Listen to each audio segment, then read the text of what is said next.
കലാപങ്ങൾ നടത്തിയും കോർപ്പറേറ്റുകളുടെ പണമൊഴുക്കിയും മുഖ്യധാരാ മാധ്യമങ്ങളെ വിലയ്ക്ക് വാങ്ങിയും മാത്രം ഭൂരിപക്ഷം ഉണ്ടാക്കാനാവില്ല. കാരണം ഇത് ഇന്ത്യയാണ്. ഇന്ത്യ എന്താണെന്ന് ഇവിടുത്തെ ജനങ്ങൾ പ്രധാനമന്ത്രി നരേന്ദ്രമോദിയെയും BJPയെയും പഠിപ്പിച്ചു. ഈ തെരഞ്ഞെടുപ്പ് ഫലം നരേന്ദ്രമോദിക്ക് മാത്രമല്ല, രാജാവിനേക്കാൾ വലിയ രാജഭക്തരായ ഇന്ത്യയിലെ മുഖ്യധാരാ മാധ്യമങ്ങൾക്കും വലിയ പാഠമാണ്.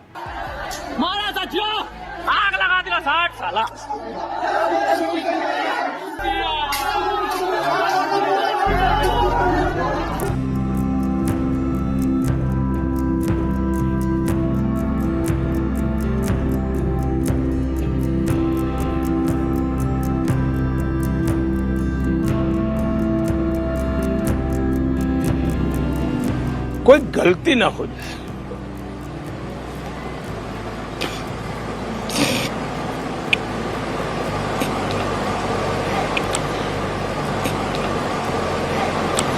दूसरा, मेरे मन में भाव रहता है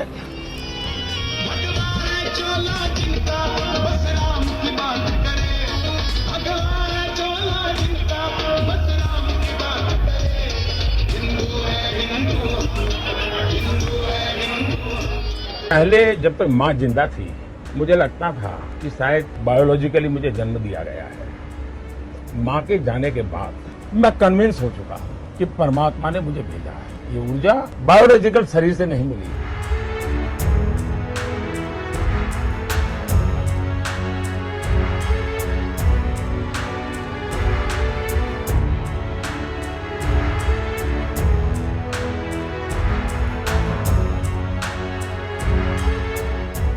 നാനൂറ് സീറ്റുകളുമായി വൻ വിജയം, പിന്നെ സമ്പൂർണ്ണ ഹിന്ദുത്വ ഏകാധിപത്യം. 2025 RSSന്റെ 100ാം വാർഷികമാണ്. അന്ന് ഭരണഘടന ഭേദഗതി ചെയ്ത് ഇന്ത്യയെ ഒരു ഹിന്ദു രാഷ്ട്രമായി പ്രഖ്യാപിക്കുക. ഇതെല്ലാമായിരുന്നു സംഘപരിവാറിൻ്റെ സ്വപ്നങ്ങളും ലക്ഷ്യങ്ങളും. ഇതെല്ലാം ചീട്ടുകൊട്ടാരം പോലെ തകർന്ന് തരിപ്പണമായി.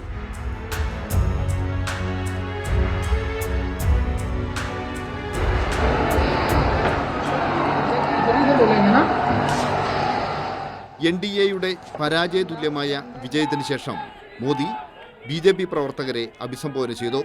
മാസങ്ങൾക്ക് ശേഷം വർഗീയത പറയാതെ മോദി അങ്ങനെ ഒരു പ്രസംഗം നടത്തി.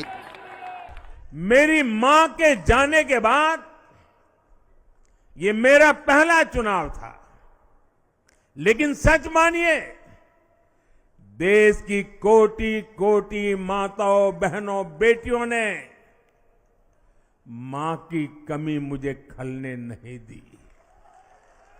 मैं पूरे देश में जहां जहां भी गया, माताओं, बहनों, बेटियों ने अभूतपूर्व स्नेह और आशीर्वाद दिया।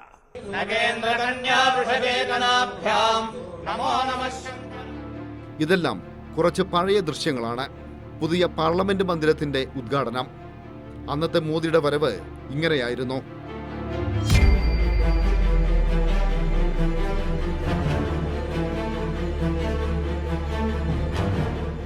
ഈ തെരഞ്ഞെടുപ്പിൽ BJPക്ക് തനിച്ച് ഭൂരിപക്ഷമില്ല. മതേതര പാർട്ടികളുടെ പിന്തുണ അനിവാര്യമാണ്. ഇത്തവണ മോദിയുടെ കയ്യിൽ ചെങ്കോലല്ല, ഇന്ത്യൻ ഭരണഘടനയാണ്. ഇന്ത്യ ഒരു മതേതര ജനാധിപത്യ രാജ്യമാണെന്ന് ഉറക്കെ പറയുന്ന നമ്മുടെ ഭരണഘടന.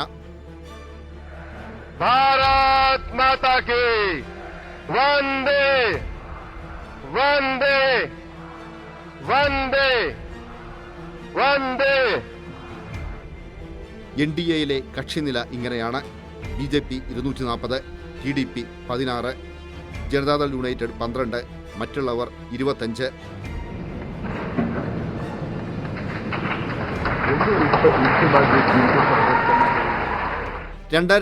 ലെ ആന്ധ്രാപ്രദേശ് നിയമസഭാ തെരഞ്ഞെടുപ്പ് പ്രചാരണകാലം. ആ കാലത്ത് നരേന്ദ്രമോദിയുടെ മുഖ്യശത്രുവായിരുന്നു ചന്ദ്രബാബു നായിഡു. അന്ന് ആന്ധ്രയിലെത്തിയ പ്രധാനമന്ത്രി ചന്ദ്രബാബു നായിഡുവിനെക്കുറിച്ച് പറഞ്ഞതിങ്ങനെ: ആരാണ് ഈ ചന്ദ്രബാബു നായിഡു? ഇദ്ദേഹം അമ്മായിയപ്പനായ NT രാമറാവുവിനെ വഞ്ചിച്ച ആളാണ്. അന്ന് ചന്ദ്രബാബു നായിഡു മോദിക്ക് ഇങ്ങനെ മറുപടി നൽകി: സ്വന്തം കുടുംബത്തെയും രാഷ്ട്രീയ ഗുരുവിനെയും വഞ്ചിച്ച ആളാണ് നരേന്ദ്രമോദി. ആ മോദിയിൽ നിന്ന് പുതിയ പാഠങ്ങളൊന്നും പഠിക്കാൻ ആഗ്രഹിക്കുന്നില്ല. എന്തായാലും നരേന്ദ്രമോദിയും ചന്ദ്രബാബു നായിഡുവും ഇപ്പോൾ കെട്ടിപ്പുണരുകയാണ് അധികാരത്തിന്റെ അപ്പകർഷണത്തിനു വേണ്ടി. ശക്തമായ ഉപാധികളോടെയാണ് TDPയുടെ പിന്തുണ. ആന്ധ്രയ്ക്ക് പ്രത്യേക പദവി നൽകണം എന്നതാണ് ഒരു പ്രധാന ആവശ്യം. നിർണായക തീരുമാനങ്ങൾ കൈക്കൊള്ളുന്നതിന് മുമ്പ് മോദിക്ക് നായിഡുവിന് മുന്നിൽ പലതവണ സാഷ്ടാംഗ പ്രണാമം നടത്തേണ്ടി വരും. For the 3 months, Honorable PM never took any rest. Day and night, he had campaigned, same zeal. He started and ended same spirit.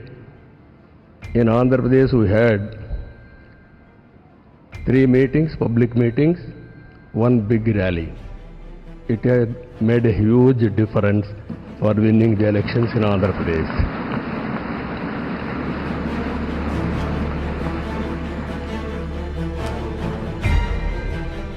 Nitish Kumar പഴയ സോഷ്യലിസ്റ്റുകാരനാണ്. അധികാരത്തിനു വേണ്ടി എന്ത് വേഷവും കെട്ടും. ഇടയ്ക്ക് മോദിയുടെ ഉറ്റമിത്രം, ഇടയ്ക്ക് മോദിയുടെ ഏറ്റവും വലിയ ശത്രു. ഒന്നിനെപ്പോലെ ഇടയ്ക്കിടെ നിറം മാറിയ നിതീഷ് കുമാർ 8 തവണയാണ് ബീഹാർ മുഖ്യമന്ത്രിയായത്. മോദി നിതീഷ് കുമാർ അധികാര കൂട്ടുകെട്ട് ഒട്ടും ശാശ്വതമല്ല.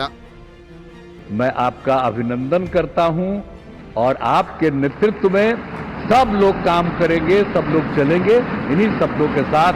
और आप सब लोग इतना खुशी हैं, सब पार्टी के लोग, मैं उनका भी अभिनंदन करता हूं और यही कहूंगा कि हम सब लोग इनके साथ रहेंगे और एक साथ होकर के जो कुछ भी करेंगे इनकी बात को मानते हुए हम लोग आगे चलेंगे। इन्हीं शब्दों के साथ बहुत बहुत धन्यवाद।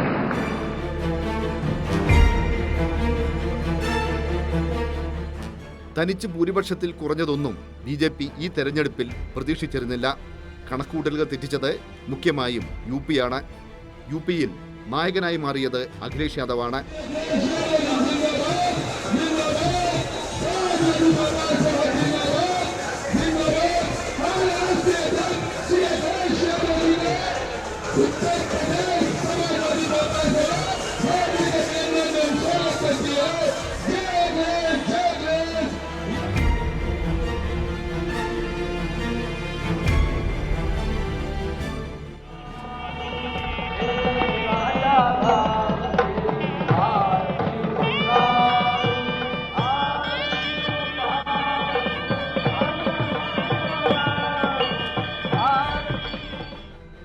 അയോധ്യയിൽ പ്രാണപ്രതിഷ്ഠ നടത്തിയത് നരേന്ദ്രമോദി. അയോധ്യയിൽ രാഷ്ട്രീയ രാമനെ മോദി പ്രതിഷ്ഠിച്ചപ്പോൾ അയോധ്യ നിവാസികൾ ചുറ്റും കൂടി കൈയടിച്ചു.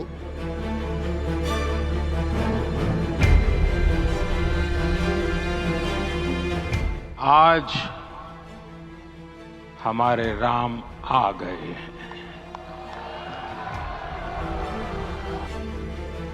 എന്നാൽ അയോധ്യക്കാർ മോദിയെ ശിക്ഷിച്ചിരിക്കുന്നു. മോദിയുടെ വിശ്വസൻ ലല്ലു സിംഗ് ആയിരുന്നു അയോധ്യയിലെ സ്ഥാനാർത്ഥി. ലല്ലു സിംഗിനെ സമാജ്വാദി പാർട്ടിയിലെ അവധേഷ് പ്രസാദ് 54,567 വോട്ടുകൾക്കാണ് പരാജയപ്പെടുത്തിയത്. സംഘപരിവാറിന്റെ ഹിന്ദുത്വ രാഷ്ട്രീയത്തിന് ചരിത്രത്തിലെ ഏറ്റവും വലിയ തിരിച്ചടി നൽകിയത് അവധേഷ് പ്രസാദ് എന്ന ദളിതനാണ്.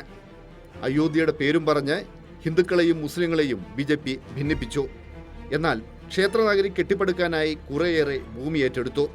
ആ ഭൂമിയിലെ സിംഹഭാഗവും മോദിയും അമിത്ഷായും ആദിത്യനാഥും നൽകിയത് കോർപ്പറേറ്റുകൾക്കാണ്. അയോധ്യയിലെ പാവപ്പെട്ടവർക്ക് ഒന്നും ലഭിച്ചില്ല. ഭൂമി നൽകിയവരുടെയെല്ലാം ജീവിതം വഴിയാധാരമായി. ഇവരുടെ പ്രതിഷേധമാണ് BJP വിരുദ്ധ തരംഗമായി മാറിയത്.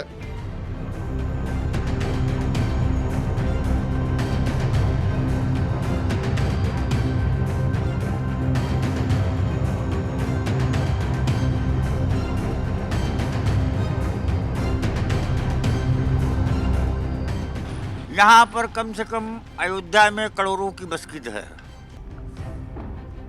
लेकिन सब सड़क में चला जा रहा है। लेकिन सरकार को ये ध्यान में रखना चाहिए, थोड़ी सी सरकार में भी गलती होती है। अब हमारा मकान कम से कम ऐसा बनवाने में, यहाँ से वहाँ तक बनवाने में 60-70 लाख की लागत इस समय लगेगा, 60-70 लाख। लेकिन सरकार ने जिसका मकान तोड़ा है, हमको सरकार ने ज़मीन भी दिया और पैसा भी दिया, लेकिन पैसा हमको उतना नहीं मिला कि जितना हम अपने परिवार को जिला सकें और अपने मकान को परवरिश कर सकें।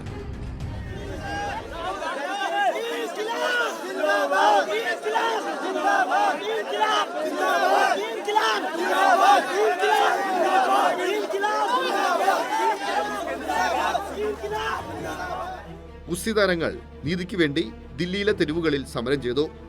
അന്ന് തിരിഞ്ഞു നോക്കാത്ത ഒരു വനിതാക്ഷേമ മന്ത്രിയുണ്ട്. പേര് സ്മൃതി ഇറാനി. അമേഠിക്കാർ സ്മൃതി ഇറാനിയെ ഒരു പാഠം പഠിപ്പിച്ചു. പരാജയപ്പെട്ടത് 1,67,196 വോട്ടുകൾക്ക്.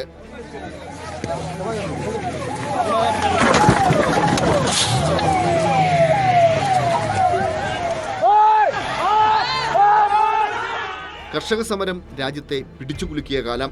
കർഷകരെ വാഹനമിടിച്ചു കൊന്ന ഒരു കേന്ദ്രമന്ത്രിയുണ്ട്, അജയ് മിശ്ര. ഖേരി മണ്ഡലത്തിൽ അജയ് മിശ്ര 34,000 വോട്ടുകൾക്കാണ് പരാജയപ്പെട്ടത്. और पहले जब उनकी सरकार थी उन्होंने कहा था कि देश की संपत्ति पर पहला अधिकार मुसलमानों का है। इसका मतलब ये संपत्ति इकट्ठी करके किसको बांटेंगे? जिनके ज्यादा बच्चे हैं उनको बांटेंगे। മോദിയുടെ മുസ്ലിം വിരുദ്ധ പ്രസംഗങ്ങൾക്ക് തുടക്കമിട്ട മണ്ഡലമാണ് രാജസ്ഥാനിലെ ബാൻസ്വാര. ഇവിടെ BJP സ്ഥാനാർത്ഥി മഹേന്ദ്ര സിംഗ് മാളവിയ പരാജയപ്പെട്ടത് 2,47,054 വോട്ടുകൾക്ക്.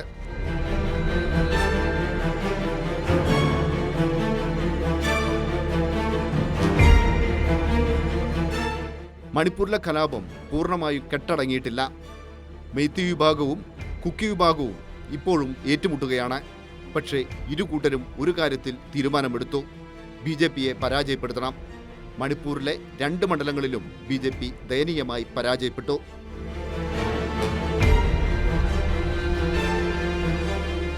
ഇന്ത്യ സഖ്യത്തിലെ പല ഘടകകക്ഷികളും പണ്ട് അധികാരത്തിനു വേണ്ടി BJPയുമായി കൈകോർത്തവരാണ്.